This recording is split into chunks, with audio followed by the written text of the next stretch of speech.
Yo guys, what is going on? Welcome back to the FIFA Flow podcast, guys. Today, welcome to season 3, episode 53. Today we're going to be talking about quite a bit of football news, guys, happening over the past 2 weeks since our last podcast, guys.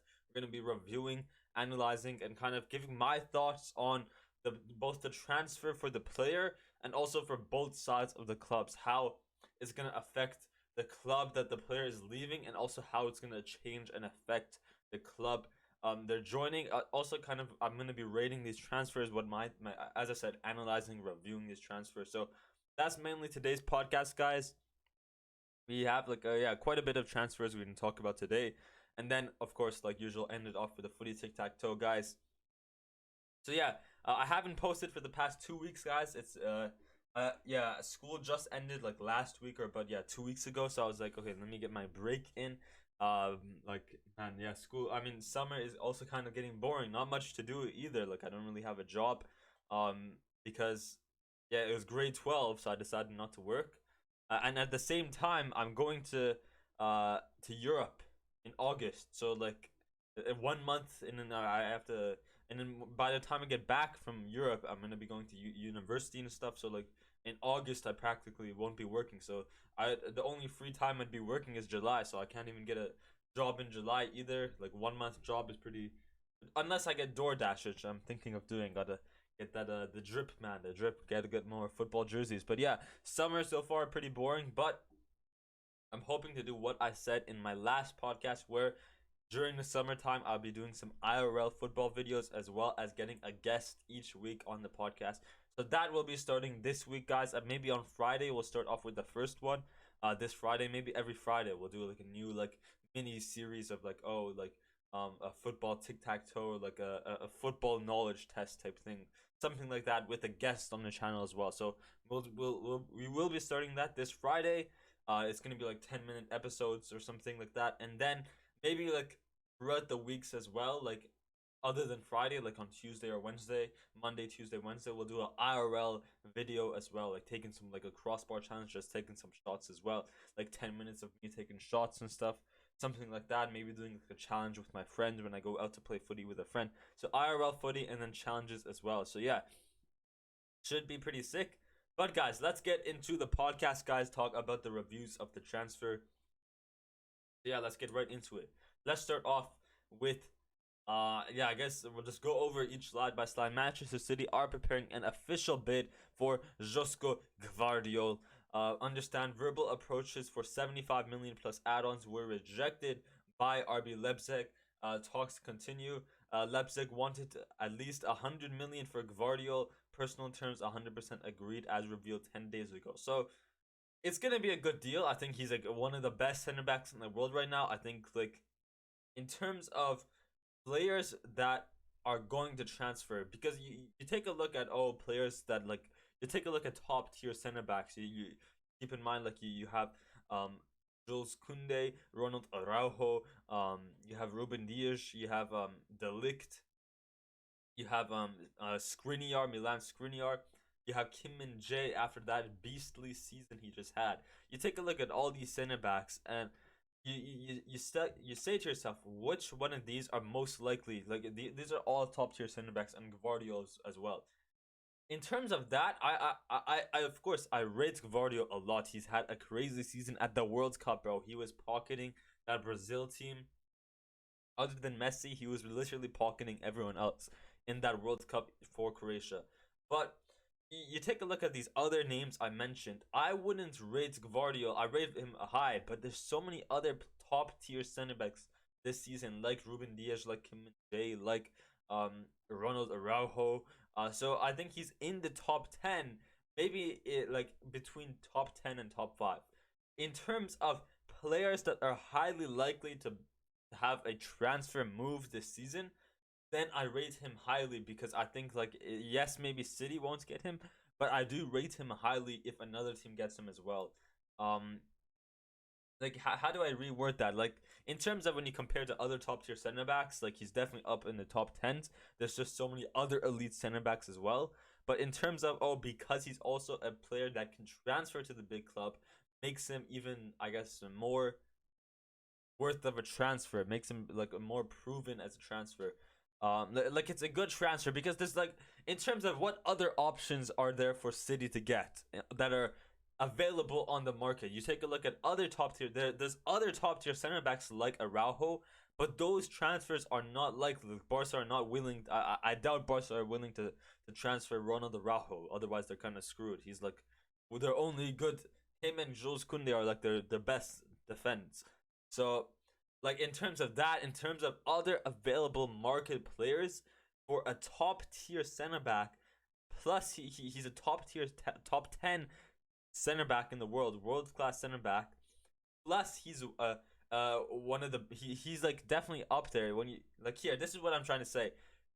I rate him not highly in the top 10 center backs this season, like probably towards like 8 or 7 because there's so many other good center backs like Kim and Jae, Ronald Araujo, Jules Koundé, Ruben Diaz, John Stones. Like I read John Stones over Gavardio, Marquinhos.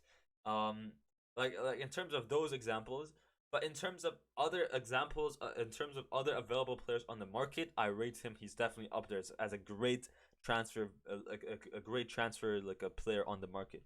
So, in terms of Man City's way, this is not a good deal because maybe even in the players' way, maybe in the players' way, it helps because he's going to a bigger club, to a bigger league where he has more competitiveness in the Champions League and get more of that trophies, getting like for a career wise, it's good for him. Now, in terms of Man City, this is where I see a problem because now what you're gonna see. You take a look at this Manchester City squad. They have a lot of good defenders as well. There's gonna be more competitiveness in that league already. So you take a look at their defense. Akanji, he's a starter for sure. Nathan Ake, after a brilliant season they had, they loaned out with a buy option. They're willing to right now get rid of João Cancelo because they trusted Nathan Ake. And right now he has to be a starter. Next season he has to be a starter. He's a ball like he's like always in your center backs. No matter what team you are, you have to have a ball winning defender, and in City's case that's Ruben Dias. And then you also have to have at least like a one or even two players who can play, who are good on the ball, who can play in that back line. And especially for the Manchester City team who like to play that pass and go, the possession play style, Nathan Ake and Manuel Akanji are two great defenders who are good on the ball and good defensively as well. I'm not saying Ruben Dias is bad, but those are the two main ones who are good on the ball and great defensively. So those three here are your starters for sure. And you also have John Stones. Now, John Stones has been playing into that. John Stones and Laporte has been playing into that CDM role. I do understand, like, oh, like maybe you move them into the CDM role. So, like, technically, if City are playing a 3-back, currently, when you take a look at the past season, their starting 3-back has been Ruben Dias, Nathan Ake, and Akanji. Laporte as their backup. And John Stones has been more into that CDM midfield area. Same with Walker as well, in that right mid area as well for Walker. So you could say, oh, they only have one backup, which is Laporte. So maybe it is reasonable, and there's rumors that Laporte is going to leave the club as well. So yeah, now that you think about it, like, yes, I guess it's a good deal. But at the same time, like, it's gonna be like I don't know how other players will feel because there's gonna be a lot more competitiveness into that midfield. You take a look at the way they play like a 3-5-2, for example, right? In that attacking area, you have let's say a 3-5-2, okay? Erling Haaland, Julian Alvarez in those two up top. In that cam area, you have like a you have a Kevin De Bruyne. In your right mid, you have a Bernardo Silva. In your left mid, you have like a, I don't know, like a Jack Grealish or a Phil Foden. And then in your two CDMs, or your two center mid / CDM, it's really questionable because you have Rodrigo. You have to start him after an amazing season he had. I think Kovacic, bro, he's gonna be a starter as well for sure. When you take a look at the other options, the central midfielders, not wide players like Foden, Grealish, even Bernardo Silva. He is a central player, but I mean, after last season, he's more of a wide player when you take a look at the way City play. So, yeah, I think more when you talk mainly about central midfielders, Kovacic is in there in those talks about, oh, is he a starting player or not. For sure he's a starting player. So in that midfield, Rodrigo's already taking up one of the spots, and Kovacic as well. And then Calvin Phillips is probably a flop. So in those two CDM positions, where John Stones is also in there as well, you already have two, Rodrigo and Mateo Kovacic, starting in that midfield, and John Stones competing in that CDM position. Plus, if you were to get Gvardiol in that back line, he's adding a second competitor. There's already one extra competitor in that CDM: Kovacic, Rodrigo, and then John Stones. John Stones is that extra competitor. If Pep wants to play Gvardiol in that CDM position, then you're adding a second competitor, so it's gonna get a bit like tough on, like, oh, like players might not like it at the club, they might want to leave the club because they're not getting enough play time. Or even if John Stones was that midfielder there, I guess in the back line it kind of works, but then you also have Kyle Walker. You have Kyle Walker and Laporte also competing, so then you're gonna have 3 and 3. Yeah, it's really questionable. It's definitely questionable of like how they're gonna fit in. There's a lot of competitiveness here. I guess you do have to keep in mind the way City play. They definitely, a lot of the time, they're like, this season especially, they've been transitioning into that 3-back formation. Pep Guardiola has been transitioning into that 3-back formation, and with that, you're playing 3 center backs. You're playing 3 defenders, 3 more central defenders instead. So you're gonna want to kind of get more backup central defenders because you're using more, so there are more chances of more of your center backs to get injured. So I don't know. I don't know. As I said, like, maybe for the way that Man City play, I rate it highly for the, like, he fits the system and stuff. In terms of competitiveness of how is he a starter or not, because of the players that City already have, I'm not 100% sure. Like, we could see next season Kovacic leaving in one season because he might not get enough playtime, because maybe Rodrigo and Gvardiol in those 2 CDM positions instead. Like, for sure we can see that happening. At the same time, maybe not, because the City probably brought in Kovacic to get those chemistry, to get that link up, the get that, like, what is the word I'm looking for? Get the isn't just chemistry. There's another word. I think it starts with the R. Like, get those, like, I guess, similar players. Like, yeah, I guess get that, like, to fit in the club. They got that Croatian kind of link up, the chemistry. So I still think, like, I won't be surprised if we see someone like a Kovacic or even a Nathan Ake leave the club next season. Because, like, actually there is rumors like Walker might leave. So I mean, yeah, maybe Gvardiol is a good deal, but as I said, I won't be surprised if Kovacic leaves, because I think what's his name, Pep Guardiola would rather start Guardiola instead of Kovacic, for sure. I think by a mile that is clear. So I won't be surprised if we see Rodrigo, Kovacic. Maybe Rodrigo is more likely to leave. Actually, I don't know. After last season, I'd say Rodrigo or like a Nathan Ake or John Stones are likely to leave next season, because there's going to be a lot of rotation in this squad. I guess, yeah, as I said, the way he fits in the system and the way they play, and you got to keep in mind with that 3-back formation, like, there's going to be a lot more defensive players, but like who are going to have much more play time, so you're going to need that rotation. So maybe the players won't mind, but at the same time, like, as I said, it's going to be difficult, because then if the players do get those rotations, maybe some of the players are not happy with the play time they're getting. So yeah, I think I rate this transfer like an 8 out of 10, maybe a 7.5 out of 10, because it really depends, because they still have Laporte. They have 5 players in that back line: Ruben Dias, Akanji, Nathan Ake are their 3 starters, and then Kyle Walker and Laporte as those center backs, and they're still at the club, so they're not out. I know there's a rumor of Walker wanting to leave, or there's a rumor that Bayern want to get him, but I haven't really heard much on that lately either. So I think he's most likely to renew his contract at City and stay. Emerick Laporte, I heard rumors of him a while back, but I don't know what happened to those. I don't know if it broke apart. So they're still at the club. So they still have those two plus John Stones. I would consider John Stones after looking at this season. Like you have three center backs plus three extra backup center backs on the bench, plus the two CDMs, Rodri and Kovacic in the midfield. So like maybe like they want more competitiveness like CDMs and that. Yeah, I think that's just too many defenders. I haven't heard any news of center backs or like defensive players from City leaving other than João Cancelo. So like even if you get rid of João Cancelo, it's still gonna be four extra players who are gonna be rotating in that back line, which is gonna be like Gavardio, Kyle Walker, Laporte, um and John Stone. So four extra center backs, and then you have Akanji, Ruben Diaz, and Nathan Ake. Seven defenders in that back line, bro. Seven, and they're playing a three. Like I don't know, it's just too many. That's why I'm saying like, oh, too much rotation.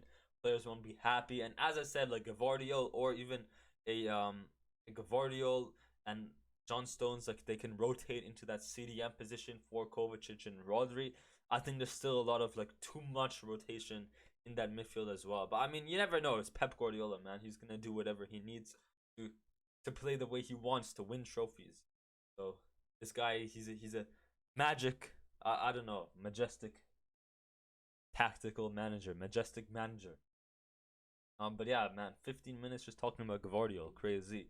Real Madrid are now considered the signing of Kylian Mbappe. Impossible. He's too expensive. Now, this is just one of the Did we get? Oh no, we didn't. I think there's more news recently. Like this was in the morning. I set this up in the morning. You can see this is 1 a.m. 2 days ago as well. But this morning there was news about Mbappe, like highly likely, because there was a talk today in the club. There was a press conference that the PSG what's his name, the PSG owner had what's his name, like something Khalif Nasir or something, Khalife Nasir or something like that, Al Nasir, the football club. There like yeah, there was a rumor of him, like he said something about, oh, Mbappe either extends 1 year or he signs he signs a contract or extends 1 year in the next 2 weeks, or we sell him. Mbappe cannot leave for free.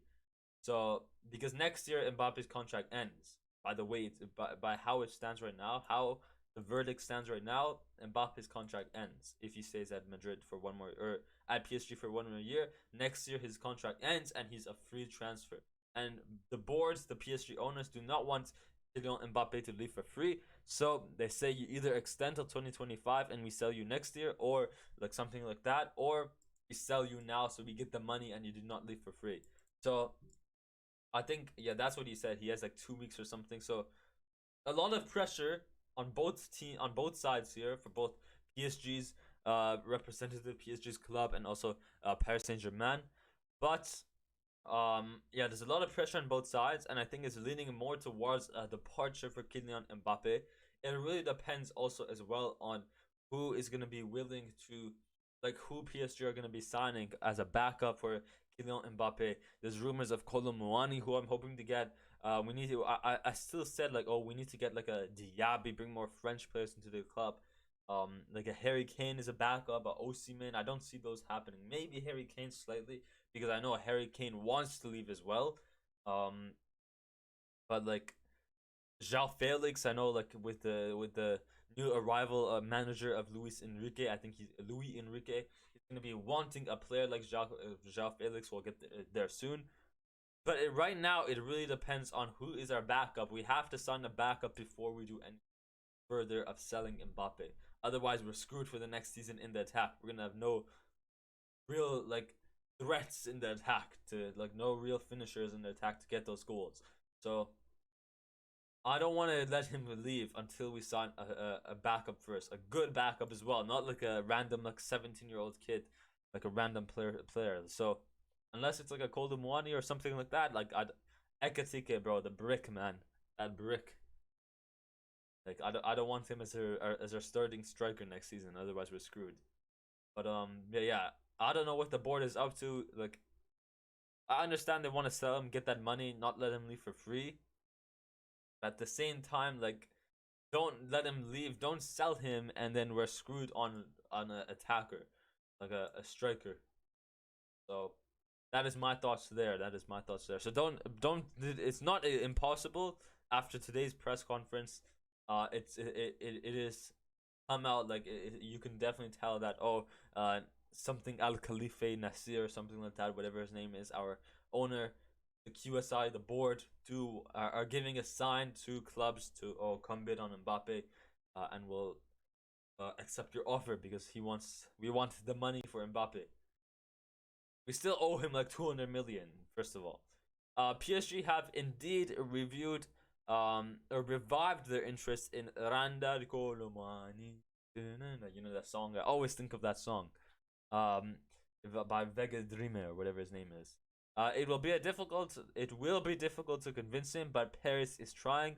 His price is around 70 million. So 70 million, that's pretty good when you. Yeah, honestly, that's pretty good, man. He just had a pretty decent season. I would pick Marcus Thuram instead. But he went to Inter for free as well. That fraud. I thought he said he wanted to join PSG. He was like, there was rumors and stuff. Like, I think he agreed as well. And then, yeah, but yeah, Randall Colomani, he's young as well, so I guess that's something you have to keep in mind. Young, so he's gonna be here for quite a while, at least 5 years. And yeah, after that World Cup tax as well. After that World Cup, brilliant World Cup as a great substitute. But even if he comes to PSG, even if he's still a substitute, I think that's still a great because our subs are still pretty like mudded as well. So I'll take any player who's gonna be on the bench as well. Good players like we can't have Mbappe comes off and have Brick Ekatike come on. We need someone like a Golden Moana who can have a similar effects like Mbappe when Mbappe is being subbed off. Even as a starter, I think Kolomani is still a great player as well. So, do not sell Mbappe until we confirm a Kolomani or like another striker like a Harry Kane or something like that.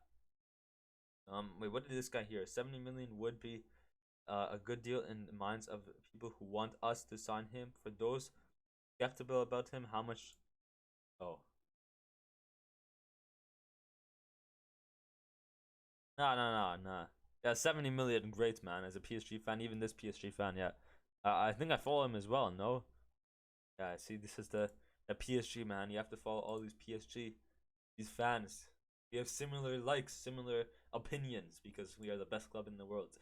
Yeah, let's go to the next tweet here. Okay, yeah, no, I want to save that for last. Okay, yeah, this one is. I don't know. Do we talk about this? Is this a rumor? Is this just out here because like they wanted to start some controversy rumor and stuff?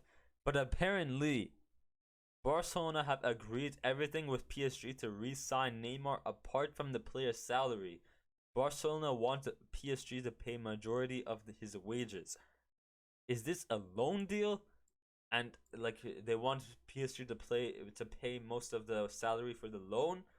Because if not, I don't know what Barca are up to. That is just desperate. Like that's just desperate. Yeah, Fabrizio hasn't said anything as well. But brother, what type of deal is that? Oh yeah, we'll save this for last as well. Let's go ahead. Yeah, let's just keep on keep on talking about the PSG stuff. So yeah, PSG so far. Here are our confirmed signings for 2023 so far for the upcoming new season, 2023/24 season. And there's still going to be more incoming as well for sure. Hopefully like a Diaby, a Kolomwani, something like that. A new midfield, Bernardo Silva. Hopefully like we can get those incoming as well. Lucas Hernandez, a great center back. Although, bro, 40 million. We paid 40 million for this brick defender who's just come out of a what was it? Was it an ACL? Like he had like a thigh like injury. He just came out like of a 2, 3, 4 month injury, bro. So that's one thing to keep in mind. He's like old as well, so I think we paid 40 mil. It feels like 20 or like even 15 mil. Like I'd say, pretty good deal. But I think we paid like 30 or 40 mil. Like that is a pretty bad deal. But like when he's recovered though, he's a pretty good player. But price wise, like we could have invested in other center backs for sure. Manuel Ugarte, I think he's a great player as well. Is he a center back or center mid? Either way, like he should be. Like I've heard decent stuff about him. Endura, I haven't heard anything about him. Kang In Lee, he's come from the one of the Spanish clubs in La Liga. I have heard nothing about him. Milan Skriniar, great top tier, one of Inter Milan's best center backs the past 2-3 seasons. So 100% great deal. He's gonna bring that I guess that leadership into the back line. Going to be a great replacement for Sergio Ramos, and also Marco Asensio. Sometimes he's good, sometimes maybe good, sometimes maybe shit. Gattuso, guys. Sometimes maybe good, sometimes maybe shit. So that is Marco Asensio. He does score some pretty nice goals. He does have a good, like, some good flair to him as well. But as I said, man, we need more of those. Bro, we have it. None of these players, other than Lucas Hernandez, who's also finished, like, are French, man. We need some more French representing a French club. Right now, Kimpembe was injured half of the season, and Mbappe was our only player, our only French player who's starting every game. Other than like Warren Zaire-Emery, like 2-3 games towards the end of the season, and also Ekatike, bro. But other than that, we had one main French player starting, which is Mbappe, for a French club. Everyone else was not French. Like, that's got to be a joke or something. So we need more of that French representative, man. I know Kane is better than Colomwani, but Colomwani, one, is a great player. He's a French player as well. He's a young player as well. So he has time to improve, and he's going to be improving at the club. Like, we're going to have a secure a good striker for the next few years. We're not going to have to worry for the next few years if we sign a young player like Colomwani. Diaby, he's similar with the club, came out of our youth academy. He knows the environment, he knows the team, staff, the management, and everything. So he would be great as well. If we could have signed Nkunku back as well, that would be sick. He went to Chelsea. So good luck there, playing in I don't know, the Conference League. They're not even playing in anything, bro. The Sunday League. They're gonna be playing in the Sunday League instead. But I will say we need more if we want to be a Champions League winning team next season. Just in general, we're gonna need more big player signings. Sell Mbappe, get a Colomwani, invest in younger players like Colomwani, even Harry Kane. Even Harry Kane is a good price as well at that 90 mil, 100 mil zone. And then Bernardo Silva as well. We need someone like him and Verratti. Those are two like good box to box players into that midfield. Like, we need more of those like players who are willing to win the ball, play as a team. But at the same time, like, I will say, like, we need, like, in terms of like, are we getting players who are willing to fight for the club, play for the badge, and win Champions League? Not really. Maybe Skriniar for sure, but like, other than that, not really. But in terms of, we look at young players we're signing for like I guess a youth improvement and stuff. I like the way we're moving. Kang In Lee, he's young. This Chair Nador guy, I have no clue who he is. He's young though. Manuel Ugarte. We're gonna hopefully get back Xavi Simons. Like, Paris have decided. They have communicated that they will activate €6 million buyback clause for Xavi Simons. Now it's up to the player. Like, the player has to decide, does he want to come back to PSG or not. But like, I like how we're moving into like a youth type. We're looking at these young youth players who hopefully can live up to a greater expectation, a good expectation, a great career, a great players, big game players, big name players as well. Like, become legends, maybe not legends, but become great, big, good, strong players like we see today. Like, I don't know, like a Kvar, like young players. You get what I mean? Young players that come out of the academy. So hopefully they can improve and stuff. So yeah, in terms of, as I said, youth, I like it. But in terms of, are we getting players who are willing to fight for the badge and win the Champions League? No. So hopefully we can get more of that. It's just also in terms of like salary and like financial fair play, we're also kind of getting close to that budget as well. And I think that's also a huge reason why the board and everything wants to sell Mbappe. They want to sell Mbappe, use that money to sign big players like Bernardo Silva, Harry Kane, Colomwani, like players like that. So yeah, for sure. I think I don't know how I'm feeling about the transfers. As I said, I just gave my thoughts. So that is that. Any more PSG news before we go on to the other news? Yeah, let's go on over. Wait, what is this one? Okay. Kylian Mbappe, Sega. Okay, yeah. Here, PSG have the same position since May. Sign a new deal or leave the club. PSG are open to negotiate in July and August. PSG still hope to extend. Otherwise, we'll decide final price for Kylian Mbappe. So yeah, Arsenal, Dortmund, bro. Keep on dreaming for Dortmund and Arsenal. The only places I see is United and Madrid. Nowhere else. Nowhere else. Luis Enrique to PSG 2025. Here we go. Great deal. I am very, very happy because of the way he's going to have that. I mean, he coached Barca, when was it? 2015 era, like in the prime Neymar era at Barca.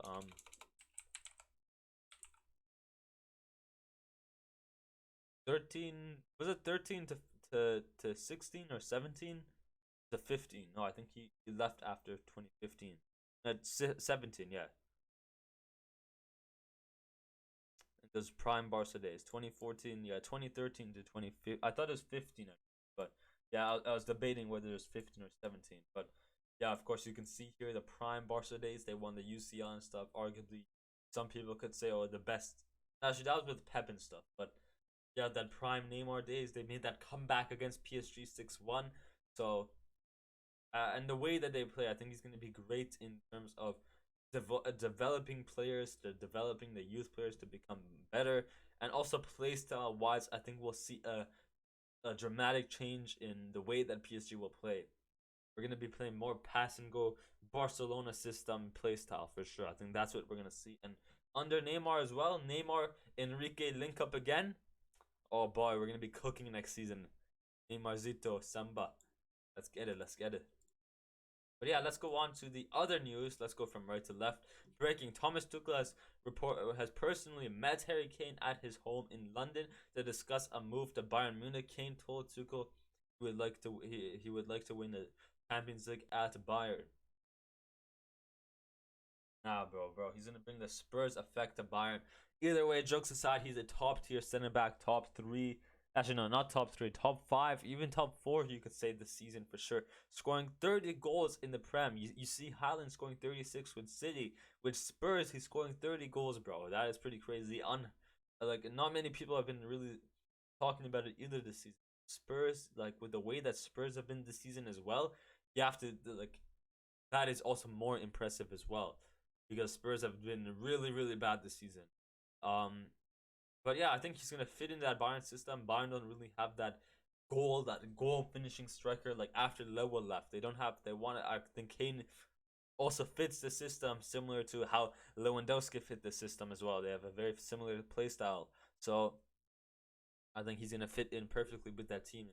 Of course, hopefully win trophies there as well. Even if it's the Bayern Liga, at least he's gonna win a trophy. So that is that. Inter Miami are trying to convince Eden Hazard to join Lionel Messi and Sergio Busquets at the club. Okay, pretty interesting. He's still going to be on the bench probably because it won't be good enough. Jokes aside, I think this is a great deal. Rumors of Ramos, Jordi Alba. Maybe next season. I know Benfica just signed Di Maria on a 1-year deal. He's back to his first club as well. We can see next season, Di Maria, Eden Hazard, Jordi Alba, Di Maria, Sergio Ramos. Imagine they all go to Inter Miami. There's rumors of Andre Iniesta after just retiring from the Japanese club. He's just left the Japanese club, and there's rumors of Andre Iniesta to maybe go to Inter Miami as well. They're literally trying to do Barcelona, Real Madrid combined 11. Inter Miami, bro. Literally, man, that's pretty crazy. I mean, it's pretty sick. It's pretty sick to see it happening. But like, I'd prefer players to move to the MLS than to move to Saudi. I understand because I think Saudi is more of a retirement home than the MLS because they're playing for the money now. They're playing for the money, so at least here I don't know, man. I don't know, but that's just how I feel. Bayern have reached a total verbal agreement with Kim Min-jae on personal terms. 5-year deal. Ready, here we go. Kim has accepted the contract proposal. As club sources confirm, contract valid until 2025. Next step, up to Bayern pay release clause. So brilliant. Imagine him and De Ligt, bro. I think he's going to be one of the best dual center backs we're going to see next season. So top tier. Now, yeah, here are the big topics I want to talk about in today's podcast. Let's start off with Prem midfield competition we're going to be seeing next season. Premier League going to have a full new look midfield this season. So this is going to be a crazy midfield. Starting off with Trent McAllister and Szoboszlai. Spozlai, is that how you say his name? Whatever, the Uruguayan Pushkas. They're both Uruguayan, but you get what I mean for the joke. Great midfield. For many years, not myself, but many people, take a look at Trent in that midfield position. Even when Trent plays in that right back spot, he always goes and moves into that midfield spot. So why not just play him there and then target a right back instead? I think this season the market in midfielders has been inflated so much because so many teams are looking at new midfielders. And then you take a look at right backs, you take a look at Dumfries, Di Lorenzo, players like them, especially like in the Serie A, like maybe like a Klaus from Marseille. Take a look at all these right backs, and no one is looking at them, so they should be relatively low in price. That's what I would think as well. So why not just move Trent into that midfield club, change your system for once, and then go sign a cheap right back? I guarantee that's gonna be better. The way Trent plays, a great box to box, ping balls he's gonna be sending into the attack would be great. Now, the only problem I see here with the midfield of Liverpool is they don't really have a holding midfielder, a CDM, a player who's going to win the ball, a ball-winning CDM, like a Casemiro, like United have. Casemiro, Declan Rice. They're not going to have that. Even there's one team on here that's not talked about in the competition for best midfield in the Prem next season, but Newcastle with Bruno Guimaraes, Tonali, and Joelinton is going to be a great midfield. Tonali to Newcastle is going to be beauty, man. He's going to fit that team so perfect. The only thing... Okay, my bad. The only thing I don't see here for the Liverpool team is they don't have a holding midfielder as well. It's probably going to be like maybe they're going to switch up the formation. Maybe they're going to do a 4-3-3 with 2 center mids and a cam instead of a CDM. Play Szoboszlai in that cam, and then Trent and McAllister as those 2 CDMs or center mids, like box to box. But I think when you're playing in the Prem, you need a holding CDM, a holding defender for sure. I don't think you can just play with 3 box to box midfielders. I think you need a holding center mid. So that's the only problem I see there. Other than that, I think it's an extraordinary midfielder, midfield trio there. Maybe a bit too much inflation in terms of a World Cup tax and stuff like McAllister. I haven't really watched McAllister at Brighton. You could say, oh, Brighton had a good season, therefore McAllister had a good season, but that doesn't really make sense. But other than that, like even Szoboszlai, I've seen a few clips of him recently, and he's gonna be great in that Liverpool attack, in that Liverpool box-to-box midfield zone.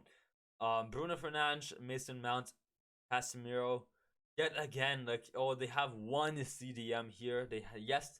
They're better than Liverpool because they have a holding CDM, but now they're kind of lacking in those box-to-box midfields. You can have a holding CDM, a box-to-box, but you're also gonna need like an attacking-oriented midfielder, yes, you can say, oh, Bruno Fernandes has that like defensive capabilities as well, but at the same time, like, he's more of that cam type player. You need someone like like in this case, like a McAllister or like a Odegaard or someone like that, a Camavinga. In that case, you need someone like that for United. So other than that, I think in the attack, brilliant. Maybe move into like a 4-5-1 formation, something like that, a 4-3-3 with just, I don't know. I think they might be slacking in that midfield. If these are their starters, defensively in that midfield, I think offensively is gonna be perfect. But defensively, I am a bit worried because as I said, Bruno Fernandes, some defensive capabilities. Mason Mount is gonna be forced to drop for sure. But then Casemiro is like, yes, also Casemiro, world class CDM, but you can't just rely on one CDM for sure. You can't just rely on that. And then we move over to the Arsenal midfield. Odegaard, brilliant player. Um, yes, he's a cam as well, but I think this season we'll see him drop more into that defensive, like box to box role instead of that attacking role. I think defensively he's gonna have a bit more duties to do next season, because then he's gonna. I think we'll see Arteta kind of rotate or move Havertz into that Odegaard role instead. So Odegaard is gonna have to move into that more into a defensive duty role instead, and then Declan Rice is gonna be their holding CDM. Brilliant.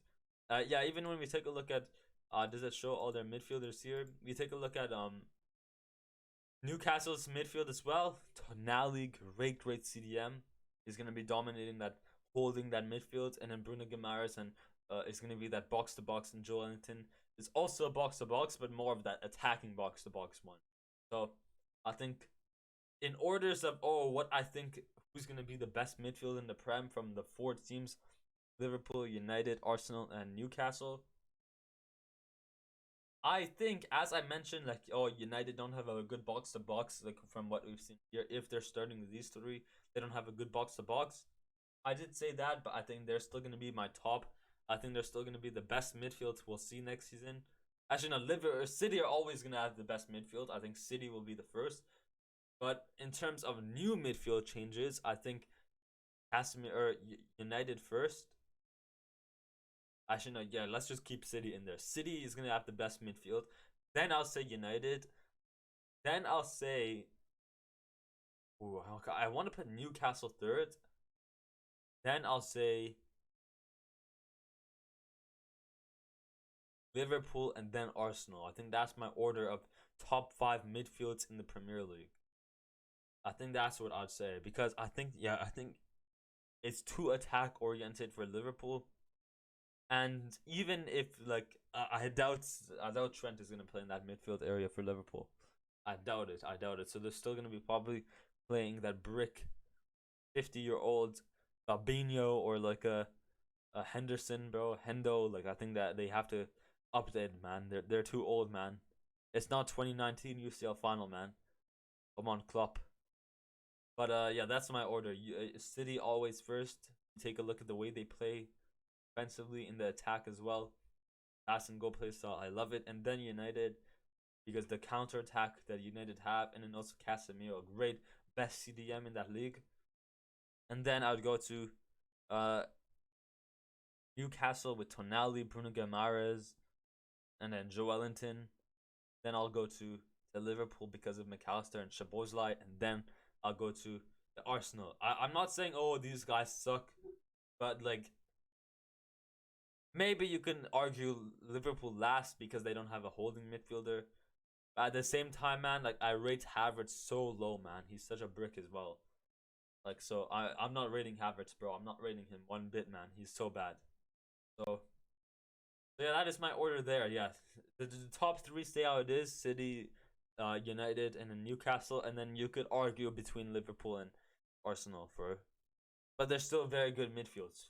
Very good for all clubs. For the way that the clubs play, I think will still fit the system.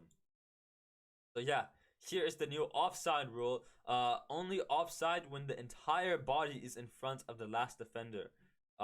So yeah, this rule will be in counts. This rule will be in play. They're gonna be testing it out in a few games, international games upcoming in the next month. Or something like that, like Sweden. I know Sweden and Italy are going to be like testing it out in like an international game. Just in other games as well. Just in games in general in the next month, they're going to be testing out this rule. How do I feel about this? You could argue like, like in the first place, if you kept the rule the same, like, what is a hand gonna do? Like, I guess you can argue, what is the hand gonna do, man? How is a hand offside? He's gonna tap it in with his hand. But I would argue like half the body excluding the hand, because the hand is gonna do nothing, bro. What is the hand? The hand can't score. The hand doesn't benefit you other than maybe blocking the defender. But even then, that's just how you stay physical oriented. So, like, I think hand should be excluded from VAR. It should be like half the body. So if you see here, I think from like over here, like this should be off. I think that's what should be off.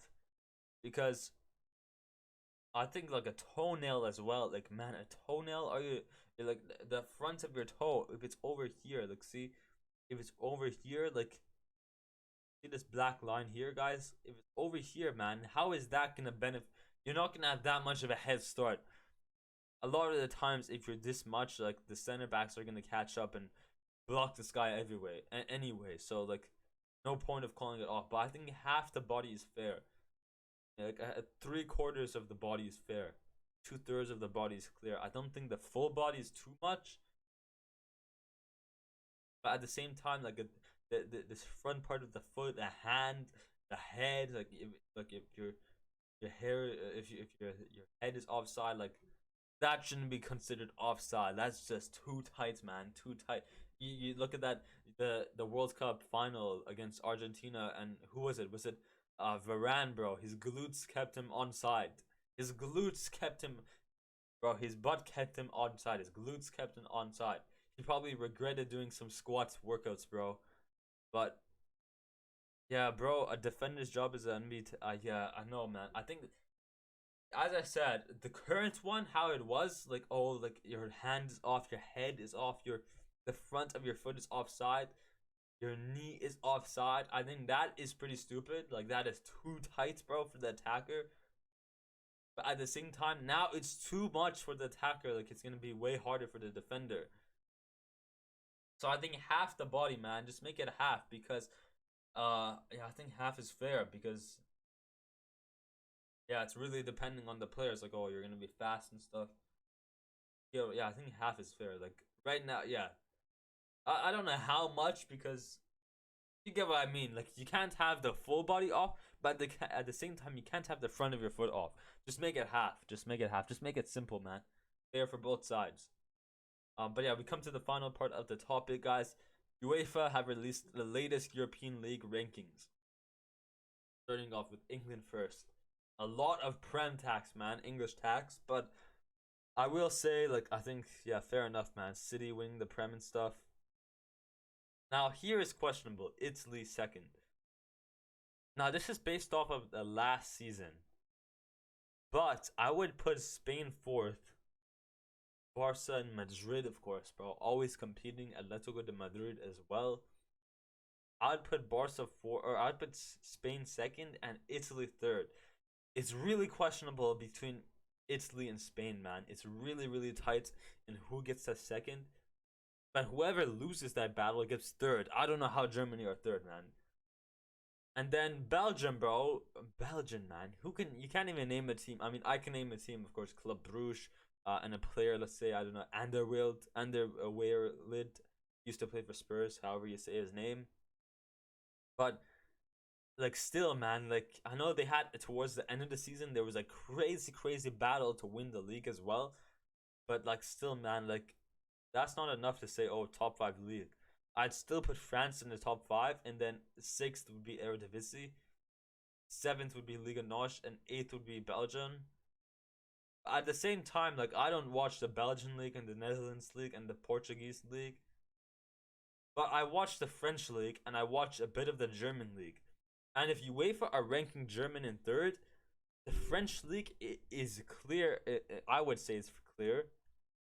Some might not, but guys, yeah, my throat has been so bad this whole podcast. But if people are comparing, like, if people are like, it's such a close call between, oh, is the German league better than the French league? And if there's such a close margin, if UEFA are ranking Germany here and the community are making a tight margin, how is France here? Like surely they have to be, France and Germany have to be like consecutive, like back to back. Like if Germany are fifth, France fourth or something like that. Because I think France are clear of the Netherlands league and clear of the Belgian league. It's just whether, oh, are they better than Germany and stuff. At the same time, like I don't watch the Belgian league or the Netherlands league either. I've seen some news and stats on it either. But it's just not about the stats, it's also about the play style. How does the competitiveness in the league also stand? When you look at the League On, there's only really competitiveness in the top 6 teams, which is like PSG, Lens, RC Lens, Monaco, Lyon, Marseille. Um, who's that other team? Did I say Olympic Lyon? There's one more. There's one more.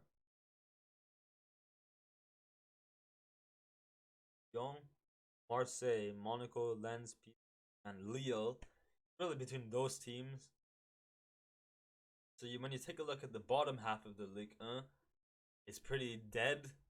But when you take a maybe in the Netherlands league, like it's not just the top six. Maybe the full league is competitive. So in terms of that, you could say, oh, for that reason, like the Netherlands league is a better league. But either way, man, like I don't know. I don't know. I just don't rate this tier list. Guys, let's go ahead and do a footy tic-tac-toe. Let me just drink some water, man. My throat is killing me.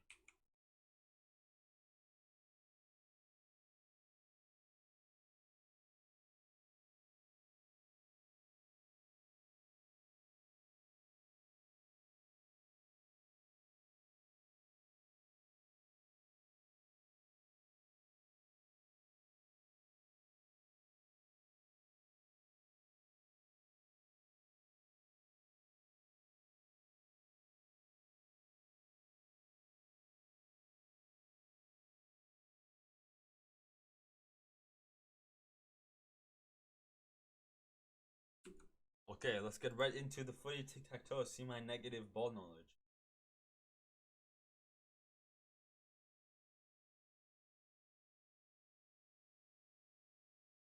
Okay. Now we're talking. Because there's big teams. Otherwise, I'd have negative ball knowledge. Just go here with Haaland, a Kanji, you can say. Bayern City, we're gonna be going with here. I can't even click. Bayern City, bro. Who is Bayern City? Isn't this pretty recent as well?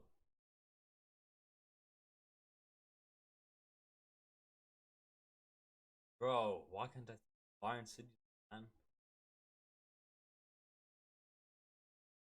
Bro, no. Bayern City. I dead. Okay, no, let's come back. See, now I'm like overthinking it, so then I'm gonna be rushed. Okay, let's go there. Dortmund French. What's his name?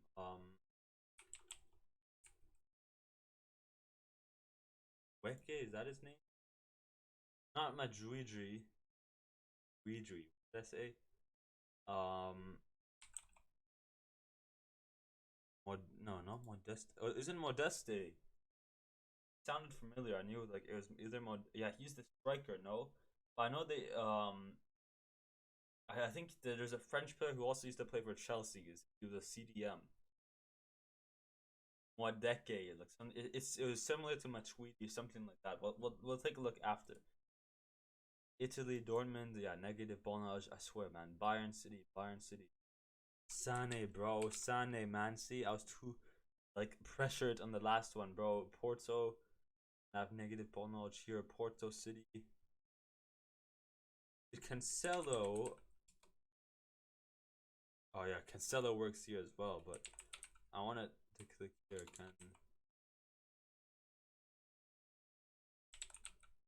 Bro, because the game like switched.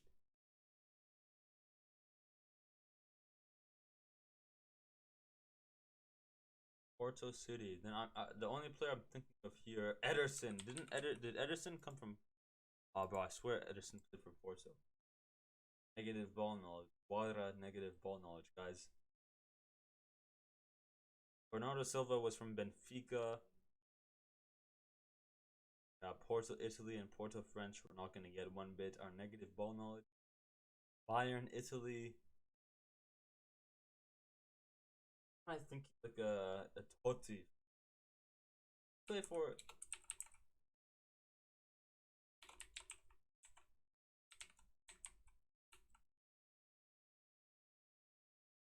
Bruh, a negative ball knowledge, man. Let's take a look. Let's take a look who it was.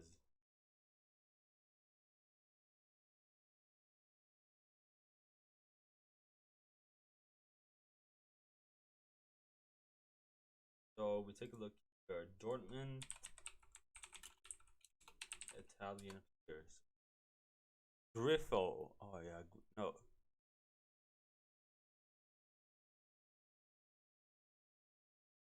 Immobile, Ciro Immobile. Damn, really?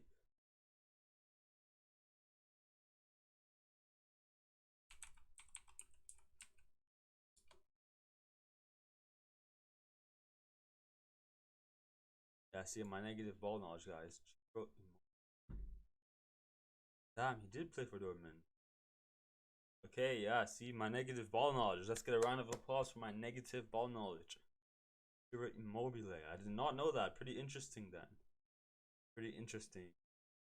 And Griff. Oh no, this is just Bundesliga. Italian icon. Okay, so yeah, I guess Immobile there. Okay, who is the other guy, bro? Dortmund French players, man. Oh, Ousmane Dembele. Yeah, okay, here's Modeste.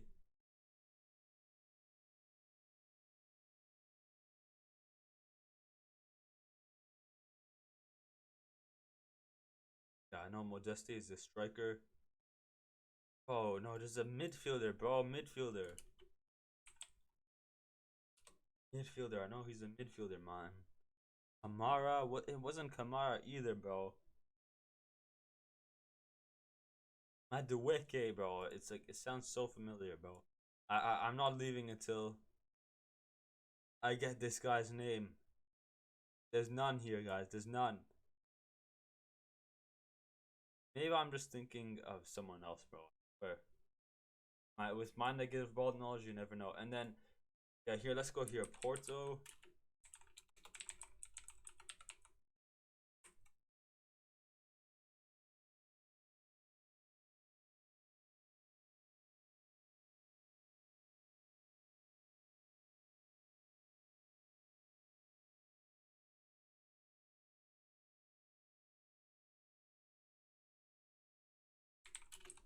Okay, for Porto and Man City.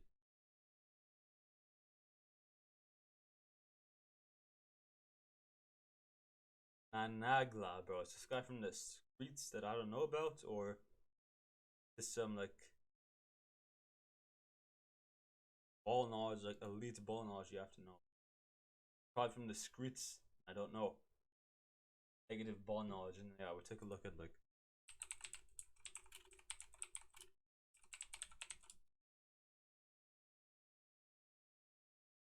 Felipe Anderson. No, he's Brazilian, bro. What am I? Yeah, let's just not look. We'll try one more, maybe one more. Take a look.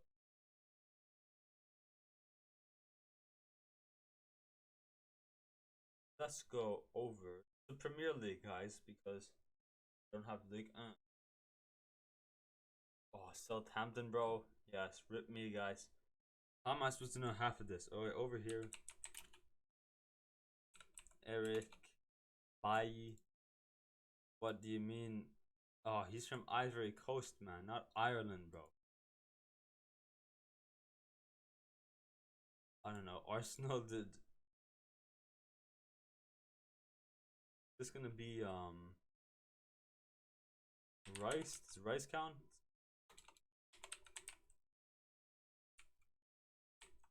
Bro, they don't even have half of the players in this. Now let's not show our negative ball knowledge, guys. Today, that was gonna end off the podcast.